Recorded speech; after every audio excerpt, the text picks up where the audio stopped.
The deep silence of space was broken by a faint signal. It was weak, it was filled with static, but through the noise, one clear phrase could be heard: "Help us, please. Anyone, help us." The message repeated again and again, drifting across the void. Many civilizations heard it. From the grand halls of the core worlds to the distant colonies of the Rim, the call spread like wildfire. But instead of rushing to help, they froze. Entire fleets, powerful empires, advanced species of them hesitated. Why? Because they recognized the origin of the message. It came from a planet too close to a forbidden place, too close to Earth, and that single word made them shiver. Across the galaxy, Earth was not known as a peaceful home. It was whispered about. In hushed voices, it was given one name that all species feared: the Deathworld. Stories about Earth had traveled far.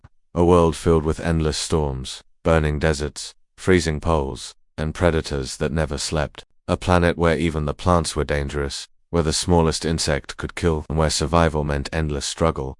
If the world itself was so deadly, then what of the people who lived there, humans? They were spoken of like myths, like walking disasters, like predators disguised in fragile skin. Civilizations told their children stories. Do not fight the Deathworlders. Do not anger them. If they come, pray you are not their enemy. And now, an unknown species had sent a desperate SOS, and Earth had answered. The signal was played again in the council chambers of the Zelkari Alliance, one of the greatest powers of the galactic core. Leaders sat in silence as the broken voice cried out once more: "Help us, we are dying, they are everywhere. Please, help us." One counselor spoke, his many eyes shifting nervously. "We should not interfere. If they are near the death, they are already lost." Another replied, her voice sharp but filled with fear. "And yet, look, the Deathworlders move. Their ships are already on the way. They did not wait for us. They did not even ask permission. They simply go." A shiver passed through the chamber. Humans were not the strongest in numbers. They did not have the largest fleets, nor the most advanced weapons. Yet, when danger rose, they moved faster than any empire. While others debated, humans acted. Still, a question burned in every mind: what waits on that planet? What could drive a species to call for help from anyone, even from the most feared world in the galaxy? On the colony world of Kethanine, miners gathered in silence, staring at the night sky. The SOS had reached even their coms. One miner whispered, "If humans are going, then maybe they know something we do not." His friend shook his head, terrified. "Or maybe they do not care if they live or die. Death follows them. It always has." Meanwhile, on Earth itself, the signal played inside a command center. Human officers stood around glowing screens, listening carefully.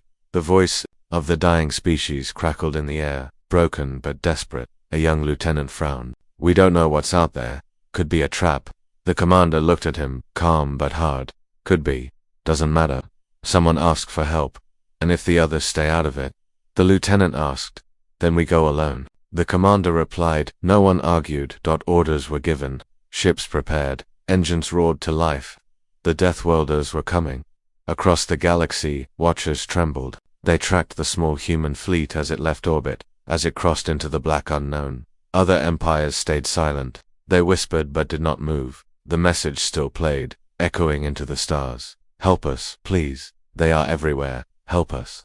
But now, the plea carried another meaning. The galaxy was no longer asking who would help. The galaxy was asking something far more terrifying. What will happen when the Deathworlders arrive? The survivors on the broken planet did not know. They only knew their cities burned. They only knew the monsters hunted them without rest. They only knew their people were vanishing, hour by hour. They had sent the message with little hope. No one ever came. No one ever risked their fleets for the weak. But then their sensors lit up. A fleet was coming. Not alien ships of shining gold or crystal. Not massive armadas with endless power, no. These ships were smaller, scarred, functional. Built for war. The aliens stared at the scanners in disbelief. Their leader whispered in shock, "It's them. It's the Deathworlders." Fear filled their hearts. But with that fear, a spark of hope was born. In the silence of space, the human fleet drew closer. Their coms stayed quiet. Their weapons were armed, and though the galaxy trembled, the humans did not hesitate. For them, the SOS was clear. Someone needed help, and no matter the cost, they would answer. The stars stretched endless and cold as the human fleet moved through the void. The ships were not like the great vessels of the galaxy's empires.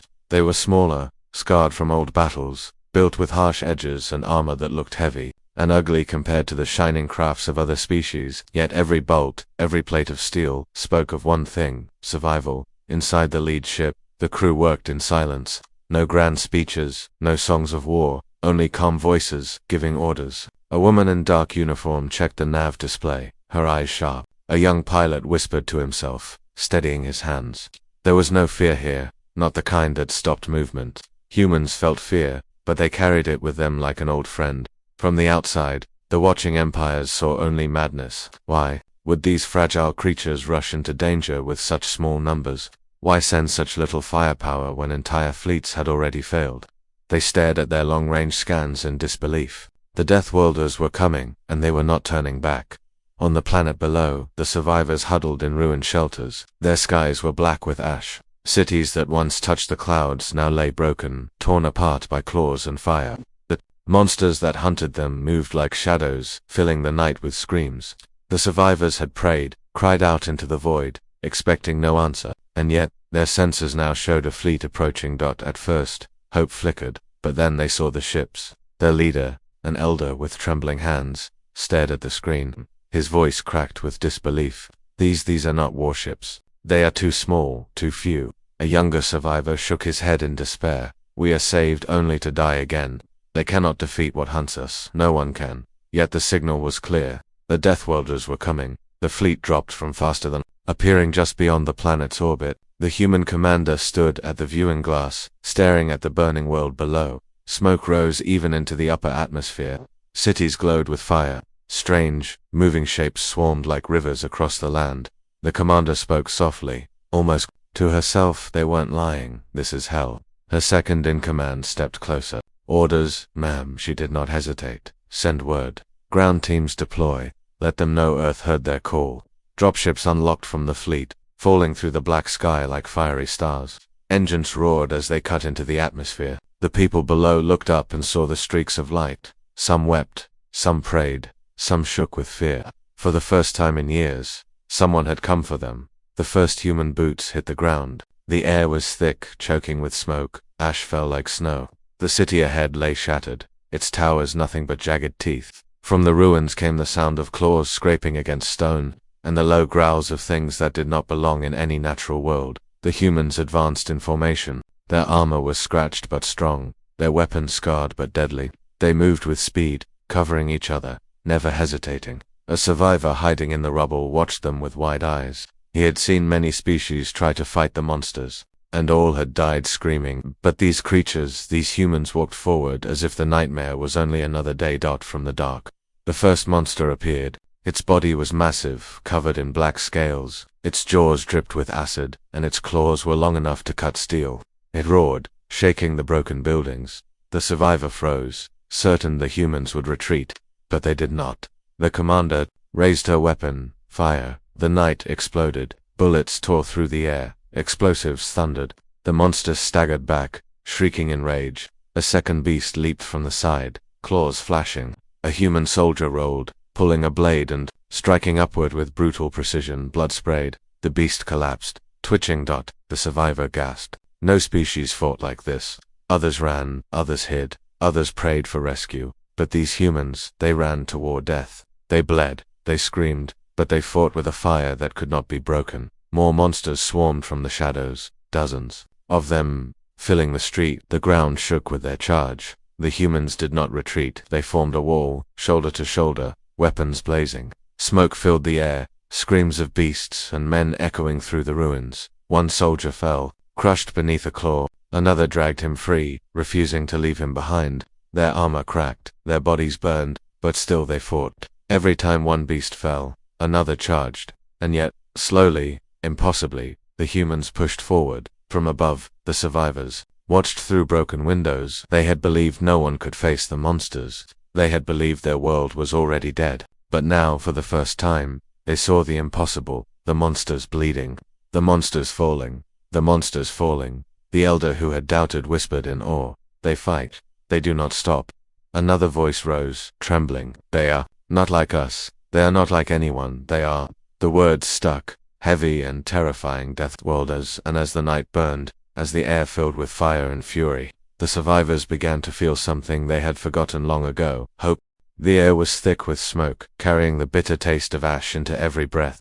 Across the broken horizon, the once proud cities lay in ruin. Towers that had once touched the clouds now leaned like broken bones, their steel skeletons glowing, red from fires that refused to die. Streets were buried in rubble, and beneath the rubble, silence except for the soft cries of those who still lived, too weak to escape, too afraid to move. The survivors had grown used to this silence. It was the silence of defeat, the silence of waiting for the monsters to find them. For years, the people had hidden in basements, in tunnels, in hollow ruins. Each day, fewer of them remained. Families vanished in the night. Entire neighborhoods became feeding grounds. Hope had rotted away long before the SOS was sent. That signal had been their last act, a desperate scream into the void.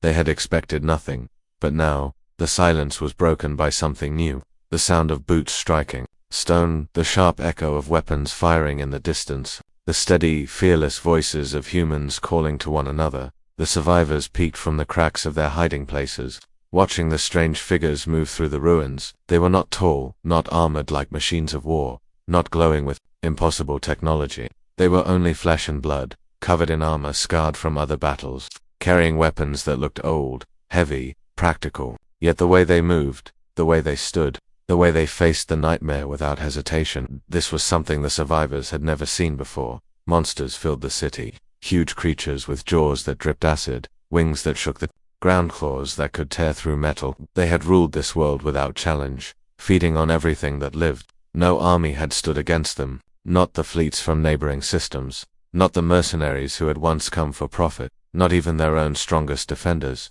The monsters had crushed them all. But the humans were different. They did not scatter when the monsters charged. They did not hide when the ground shook beneath thunderous steps. They did not wait for rescue. They became the rescue. One squad pushed down a shattered avenue, flanked by collapsed towers. Their commander raised a fist, and they halted. The sound of claws scraped against stone.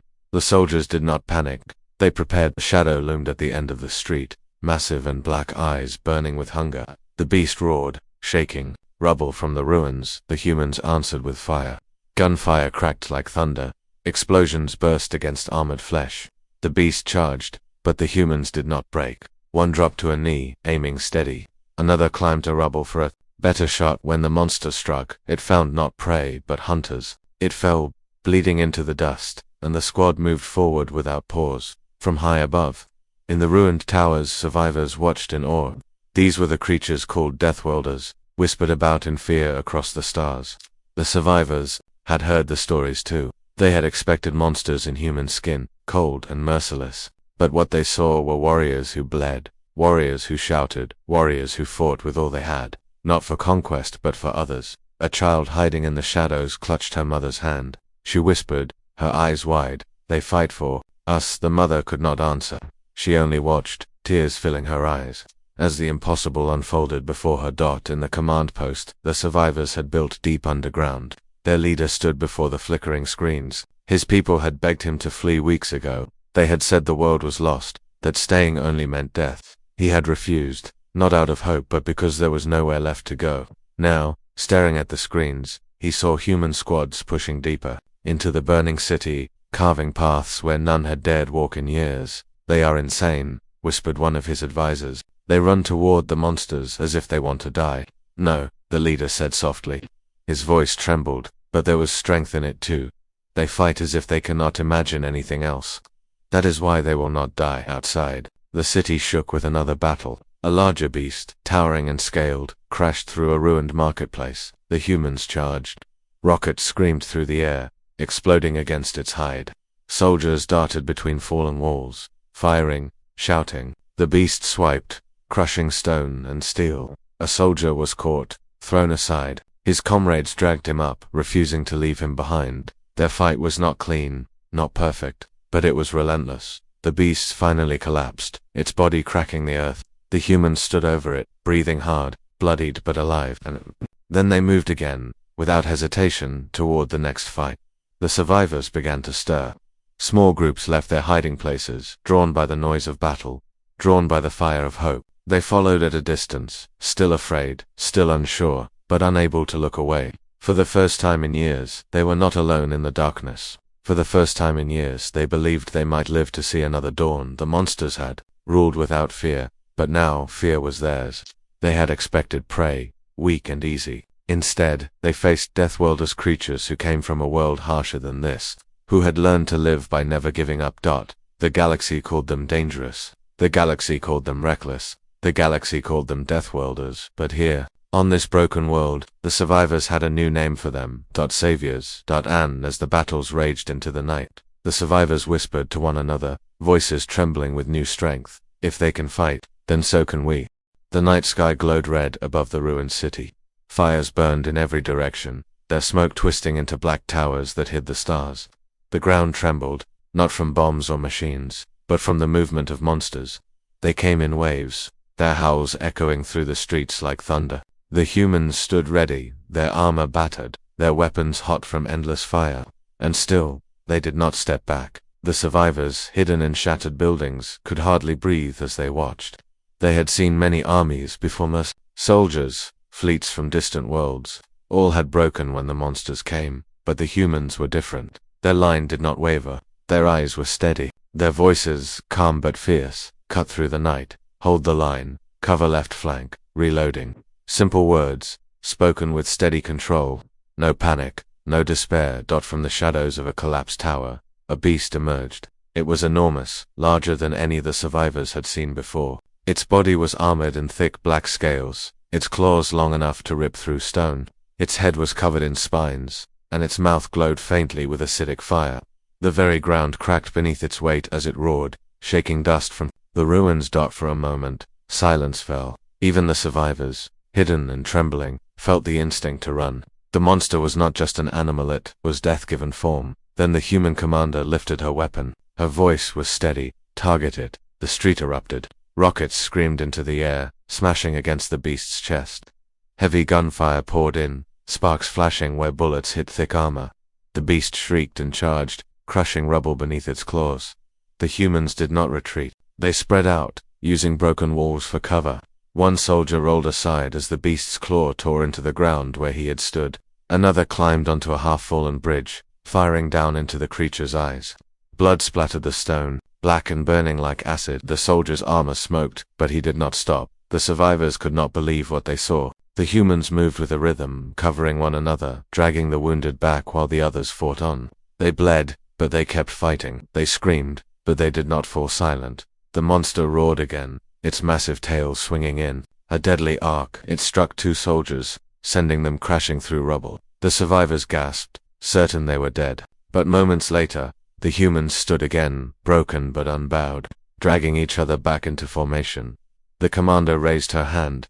"Bring it down." A soldier sprinted forward, carrying a heavy pack. He leapt onto the beast's leg, climbing with raw fury as claws slashed past him. Acid dripped, burning into the ground. He reached the beast's back, ripped open the pack, and planted explosives deep into its scales. With a final push, he jumped away, rolling across broken stone. The explosion split the night. Fire tore through the monster's body, its roar shaking the very air. It staggered, bleeding, thrashing, but the humans did not give it time. They swarmed with fire, bullets and rockets hammering it until its massive body finally collapsed, crushing an entire block beneath its weight. Silence followed, heavy and unreal. The survivors stared wide-eyed, unable to believe the monster was truly dead. Their people had fought for years without victory. Armies had come and been destroyed. But these humans, these Deathworlders, had killed the nightmare with fire and fury. The elder survivor, watching from a shattered balcony, whispered, "They should not be alive. No one should survive that."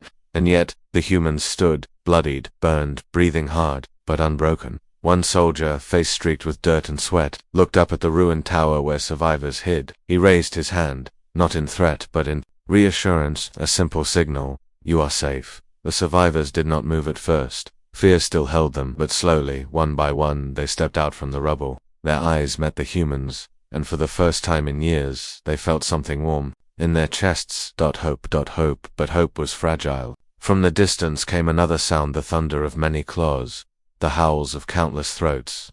The monsters were not done. The first clash had been brutal, but it was only the beginning.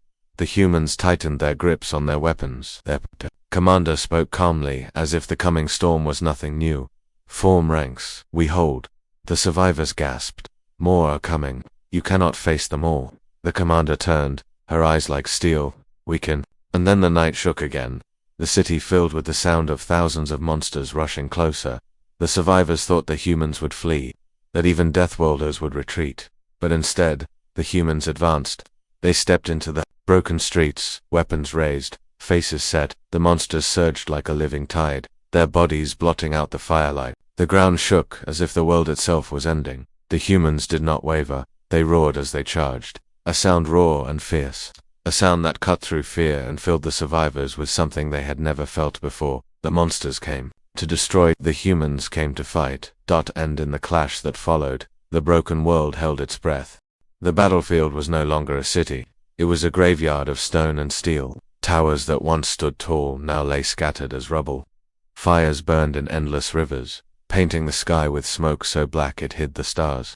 And within that firestorm, humans fought like creatures born of war. The monsters had come in waves. Claws ripped through walls, jaws crushed steel, and shadows swarmed the streets like floods of living nightmares. Yet every time the beasts charged, the humans met them. They stood in lines of fire and smoke, their weapons blazing, their voices calm even as the ground shook beneath them. The survivors hiding nearby had expected the Deathworlders to fall. No species could fight for long against such terror. But hour by hour, battle by battle, the humans did not falter. They bled. Yes, their armor was scarred. Their bodies bore wounds. But they did not retreat. Instead, something strange began to happen. The monsters hesitated. At first it was small. A beast would roar, only to pause when a soldier stared back with fearless eyes. Another would charge, only to find itself caught in an ambush it had never expected.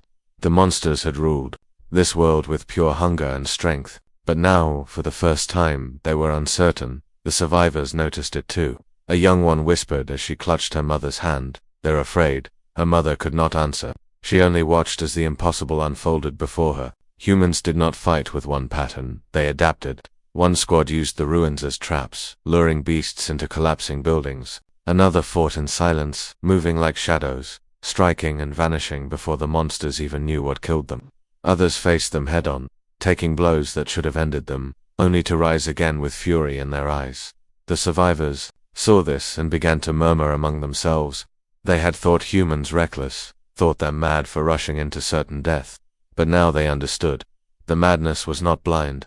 It was a weapon. Humans felt fear deeper than anyone, but they used it to sharpen their courage. Their strength was not in claws or armor. Their strength was the refusal to die quietly. The elder survivor, watching from the command post, leaned against the trembling wall. His voice was hoarse, almost a whisper. They fight as if every breath is the last, and yet, they live. They endure. He paused, then spoke the word like a prayer. Survive. The battles raged deeper into the night. Human soldiers pushed block by block, their fire spreading through the ruins like beacons of defiance. Survivors, who had hidden in the shadows for so long, found themselves drawn to that fire. Some followed the soldiers from a distance, clutching broken weapons. Others dragged the wounded to safety, copying the way humans never left one another. Behind, a child carried water to a soldier, who smiled despite the blood on his face. Another survivor picked up a fallen rifle, his hands shaking, his heart racing. He had never dared fight the monsters, but when he saw the humans stand, when he saw them bleed and still roar with life, something inside him broke free. Soon, whispers turned to voices, voices turned to action. Survivors began to rise. They followed the Deathworlders, not as soldiers yet, but as people who no longer wanted to wait for death. The monsters noticed too. Their roars grew louder, but there was something desperate in them now. They attacked harder, faster, as if trying to crush this strange new defiance before it spread. But the harder they struck, the stronger the humans fought. And with every monster that fell, the survivors' courage grew. In the ruins of a market, a massive beast cornered a squad. Its wings spread wide, its body casting shadows across broken walls. Its roar shook the air. The humans stood ready, weapons raised, but before they could strike, survivors appeared from the rubble behind the beast. They carried crude blades, broken spears, even shattered stones. They screamed as they attacked, slashing, stabbing, distracting the monster long enough for the humans to fire. The beast fell, its body crashing through the ruins. The survivors stared at their own hands, stunned by what they had done. One of them dropped his broken weapon, whispering, We fought it, we lived. A human soldier stepped past, patting his shoulder before moving on. He said only one word, simple but powerful, together. The word spread, together. And soon, the survivors no longer watched from the shadows, they joined. They carried supplies, they pulled the wounded to safety. They shouted warnings when beasts moved in the dark. And slowly, they fought.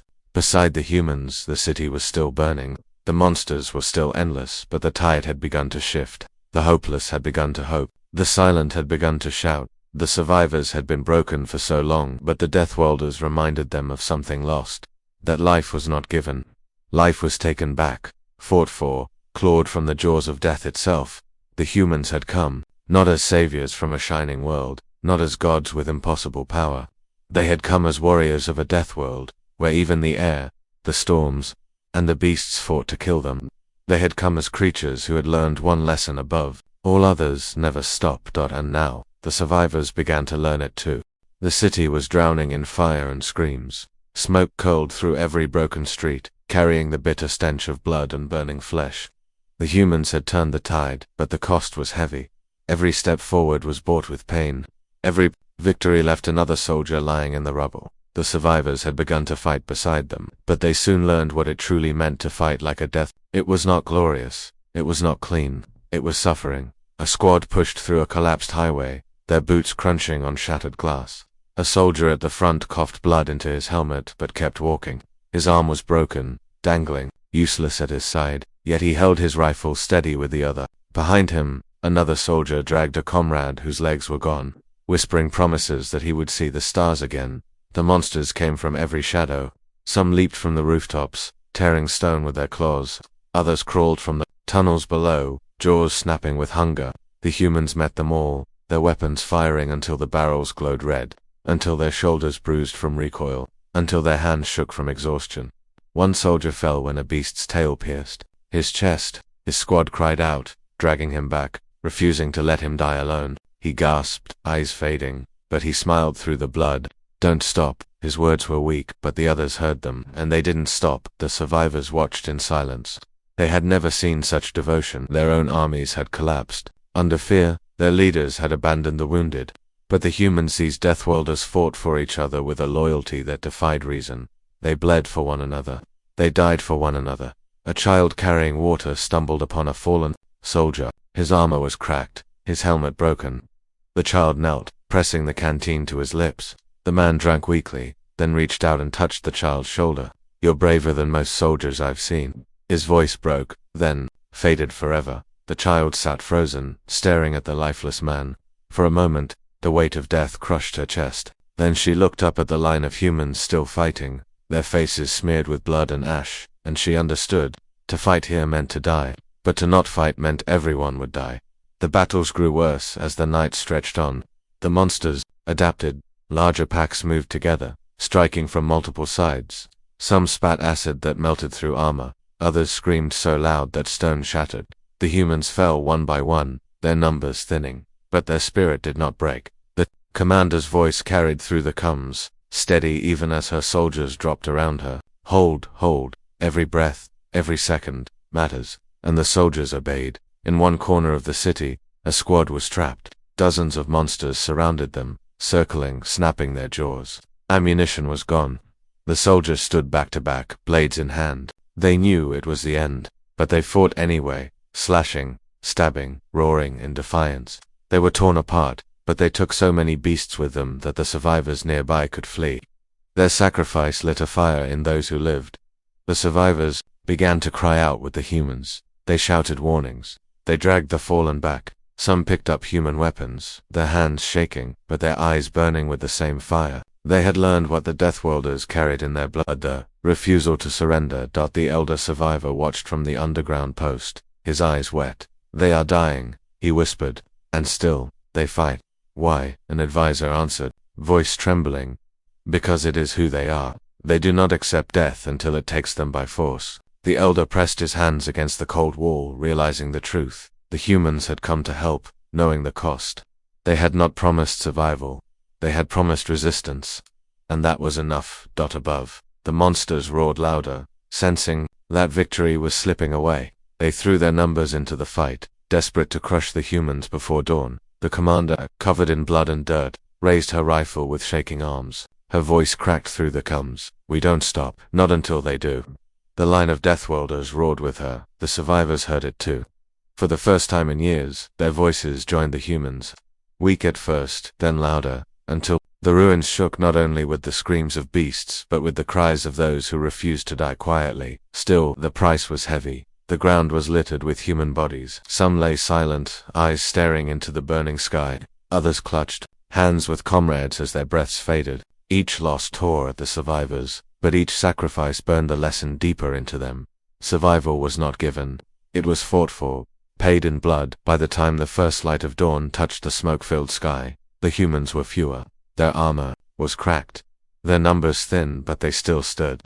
The monsters had been driven back, howling into the ruins. For the first time, the survivors saw their enemy retreat, and yet, the cost was carved into the earth.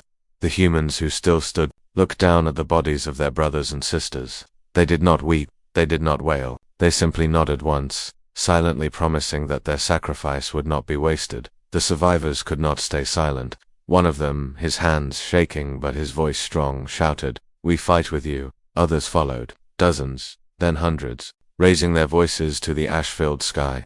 They were no longer only survivors, they were soldiers now, forged in the fire of Deathworlders. The humans had paid the price of survival, and now, the survivors were ready to pay it too. The sun rose weakly through the smoke, a pale light struggling to cut through the black sky.